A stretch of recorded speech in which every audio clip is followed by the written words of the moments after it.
चलो दोस्तों, आज गांव की जिंदगी और शहर की भागदौड़ के बीच का फर्क समझते हैं। ये सुनकर आप हैरान रह जाएंगे। 30 साल पहले राहुल का बचपन एक छोटे से गांव में बीता। जिंदगी बड़ी सीधी सादी थी। उनका परिवार खेती करता था और बिजली जाना तो आम बात थी। मनोरंजन का तो सिर्फ एक उपाय था और वो था रेडियो।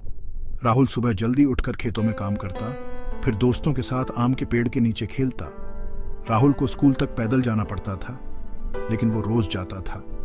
उसकी माँ मिट्टी के चूल्हे पर खाना बनाती और पानी कुएं से आता था। गांव एक बड़े परिवार की तरह लगता था। त्योहारों में तो कमाल हो जाता था। सब मिल बांटकर मिठाइयाँ खाते और खुशियाँ मनाते। अब राहुल एक बड़े शहर में रहता है, जहाँ सभी आधुनिक सुविधाएं हैं। एयर कंडीशनिंग, वॉशिंग मशीन, सब कुछ बस एक क्लिक दूर। उसकी जिंदगी स्क्रीन और गैजेट्स के इर्द गिर्द घूमती है। काम भी कंप्यूटर पर, घर से ही। लेकिन उसे पुराने दिनों की बहुत याद आती है। तकनीक ने जिंदगी आसान तो बना दी है, लेकिन साथ ही ज्यादा निर्भर भी। वो मानसिक रूप से ज्यादा थका हुआ महसूस करता है। उसे अपने गांव की जिंदगी की शांति और खुशियों की तलाश रहती है। राहुल की कहानी हमें याद दिलाती है, तकनीक बहुत कुछ देती है, लेकिन कभी कभी ये हमारी सादगी और सच्चे रिश्तों को भी छीन लेती है।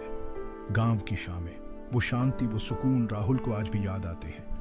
शहर की भाग दौड़ में वो सुकून कहीं खो सा गया है। राहुल अब भी उस शांति की तलाश में है जो उसे गांव में मिलती थी। गांव की सादगी और खुशियों की बात ही कुछ और है।